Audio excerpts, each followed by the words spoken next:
hell is going on? Quit stripping all my models!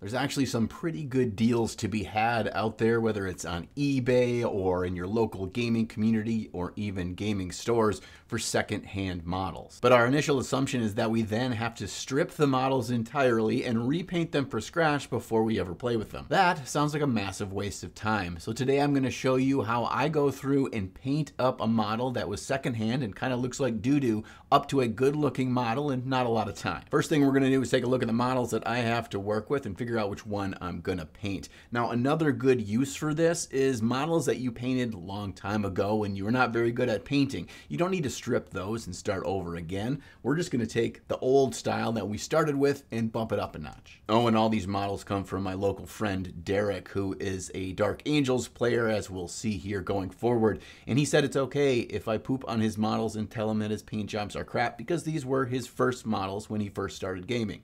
All right, Derek, it's going to happen. A couple other things I'm noticing about these Terminators. One, there were sections of the model that he just simply couldn't reach, so he didn't paint them. I kind of respect that, to be honest with you. The Terminators are not a bad option, but we've got 3 more models here to take a look at, and they're all Primaris, also Dark Angels here. Now, these Primaris appear to be painted with just a single coat of paint. It didn't seem like a whole lot of edge highlighting or even brightening up of certain sections was done, except for on this guy right here. It almost looks at first like the paint's a little bit splotchy, but on closer examination, it looks like it's a slightly brighter green. It's a little bit rough, but it's a good example for us to show how we can take this as a foundation and really boost it up with not a lot of effort. It also appears that these guys were push fit models because I just pulled his arm off. So we've got 6 different models to choose from. I'm going to go with this Primaris right here because he's got the coolest looking pose and it seems the most fun to paint. Now you may want to jump right into painting these models, but there's a couple of things you can do first that can really help you out. First of all, I want to look over the model to make sure there's no glaring mold lines or bits where it's connected to the sprue still attached to the model. That's fairly common in entry-level painters or big lots you're going to buy that are kind of beat up models on eBay. So what I'll do is just take my regular old hobby knife. Yes, I'm going to scrape right over the paint, right down to the bare plastic to remove those lines. This is just fine. It's going to be easy for us with a single coat of paint, or maybe 2, to recover those areas. We're not going to have to prime anything over again. This is a quick and dirty way to have these models look great fast. Another thing I'll do here is take a big fluffy brush and hit the entire model with it. This will take off all the extra dust, any of the little shavings we got from cleaning off the model. All right, the reason why most people don't do it this way and they just feel they need to strip the model and start entirely from scratch is about color matching. We assume that if we don't use the exact color that the original painter used, then it's going to look terrible and the colors are going to stand out entirely different. Well, I'm here to tell you that's just not true. As long as you use your eye and you look for something on yourself that is as close as possible, just slap it on there. For these initial coats, I'm just doing a couple of things. One, I'm painting any area where I scraped the mold lines or sprue burrs off of so we have a coat of paint on there. And 2, I'm just looking around the model to see if there's any areas of this base color. For this, it's a dark green for Dark Angels, and I'm just going to make sure I can clean up that green as much as possible. Again, your green is likely not going to be the perfect color match of this green, especially if they've used multiple coats of paint, maybe some highlighting on there, and the colors have evolved over the multiple layers. The most important thing here is that you're not re-base coating the entire surface of the entire model. That's going to take way too long, and you're just basically restarting from scratch. Now, something you may be concerned about are certain models or sections of models where there is a ton of paint caked on. Maybe they just used some really old thick paint, or maybe they added so many layers you can't see the detail anymore.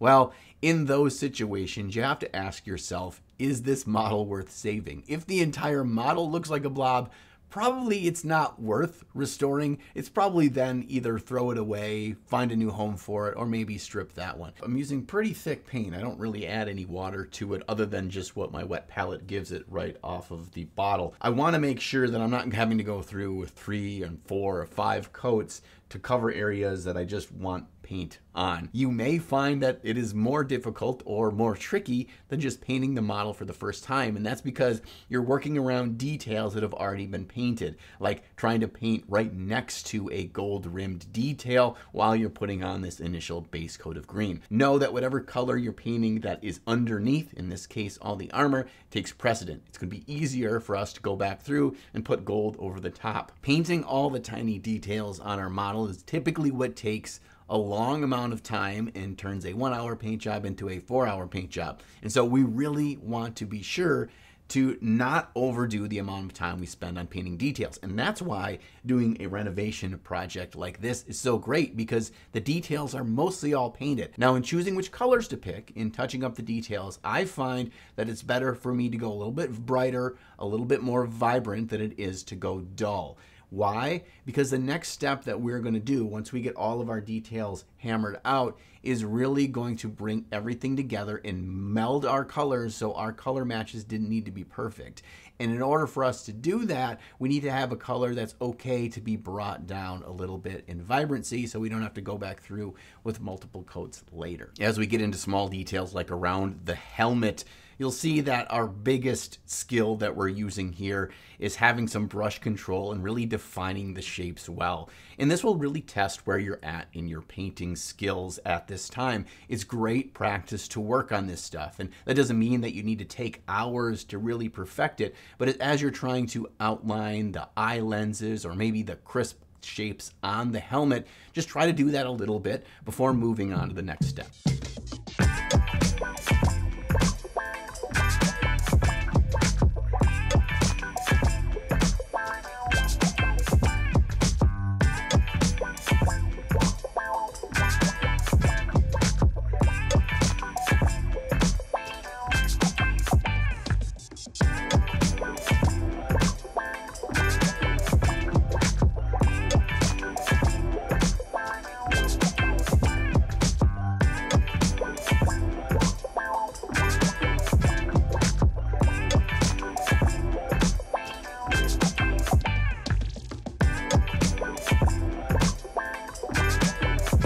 If you're feeling like your base colors don't match very well with the colors that the model came to you with, you'll want to move on to the next step, which is putting on a wash. And I'm just going to do an all over black wash for this.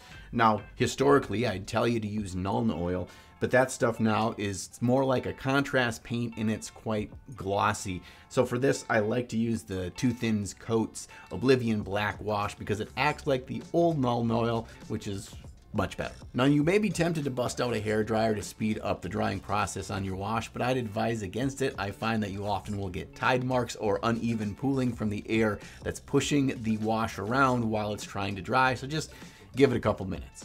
Wargame models are often called toys for adults, not to be mistaken for adult toys like the ones you can get from today's sponsor, Adam and Eve. So if you're in the mood for some saucy time, why not trust the company that's been around for 50 years, uses discreet shipping, and gives 20% of their profits to fight HIV worldwide. And while you're checking out that link down in the video description, use coupon code NINJON at checkout for 50% off an item and free shipping. Now, I'm often impatient when it comes to waiting for things to dry, so I'm going to move on to the base and build it up a little bit with some 3D printed pits from Epic Basing and a texture paste so we can get that going. So by the time we're done with this, hopefully our wash is dry.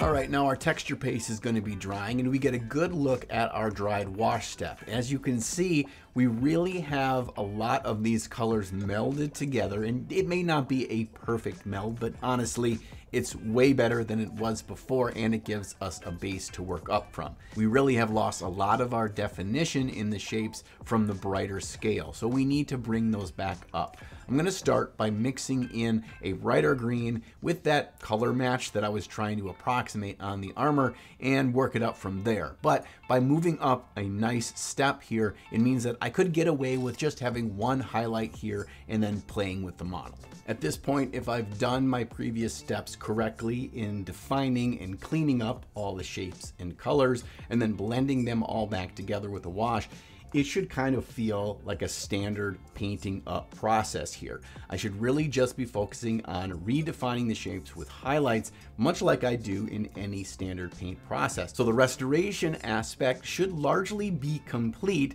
It's just a matter of how much better can we make these look than they looked just a minute ago. This part should honestly take as long as you want it to take.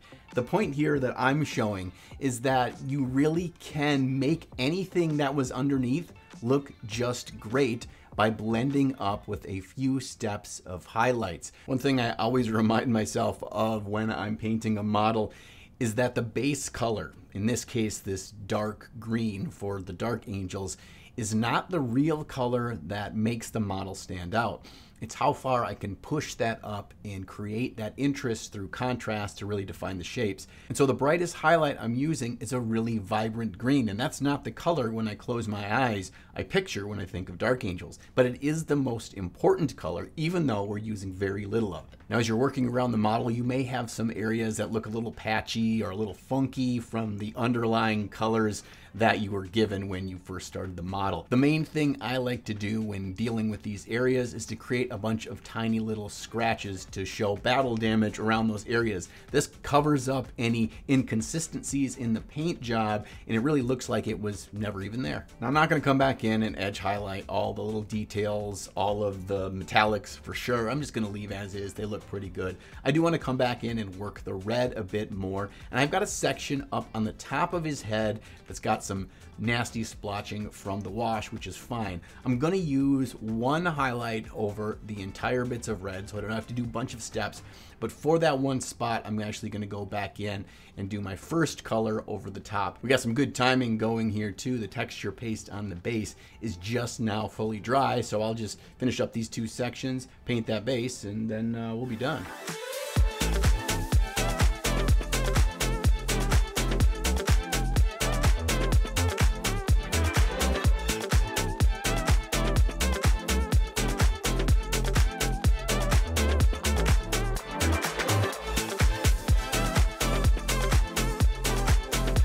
Did decide to mix in a little bit of white to that highest red highlight for the peaks of the helmet. It really needed that to punch a little bit more, and I didn't feel like I was getting enough of that, so don't be afraid to ad hoc it a little bit as you're working through, especially on the most important parts of the model, namely around the head. All right, let's knock out this base and our refurbished Marine will be complete. Now, I like this kind of an urban landscape. I've got some cool rubble bits on there, and usually you want to keep that gray, but even when I'm painting something in neutral like that, I like to add a little bit of color to it. So I'm going to go with a red gray over this entire base. That means we got a little bit of warmth here, which really accents well with the cool green that we have across the armor of the Marine. And yes, I'm painting over bare resin with just paint. And no, I'm not worried about this flaking off when I play. You sure could quickly paint over with a primer first, but honestly, I've never had this stuff kind of wear off while I've been playing with the game and handling it. And also, if you are picking up your models by the rubble on the base, what kind of monster are you? After I've got two base coats on that base, I'm going to move on to the next step. And for that, I'm going to do a wash, especially since I have such a light color on this base. We're going to put that over the entire base, and then we're going to come back through and we're going to do a quick dry brush of that base reddish gray mixed in with a little bit of a lighter tan color to have a little bit of a dry brush highlight on the base. And of course, no base is complete without a little bit of magic powder, aka pigment powder. I'm using an old rust color here. We get a nice matte finish with a little bit of color variation. We can have it nice and dense in the deeper, darker parts and feather it out really easily just by flicking our brush around. I can even put some on his boots to make it look like he's really fitting in with the terrain. And with that, I will base the rim a nice Abaddon black, unlike Derek, who uses a dark purple or dark green for his base rims, which is a crime. And with that, we have in just about an hour transformed this version of his Dark Angel to this one. Honestly, this is not that difficult, and it's a lot of fun. And one of the things that it really reminds me of every time I go through this process is that I really can't screw up painting my models, especially in the first half of the paint job. After all, it's just paint. And it's acrylic paint at that. Do not feel like you need to strip your models just because they don't look as good as you'd like them to. Maybe you painted them a few years ago and you're not really happy with how they turned out. Or maybe it's something you bought off of eBay from somebody else. Or maybe it's a project you're working on right now.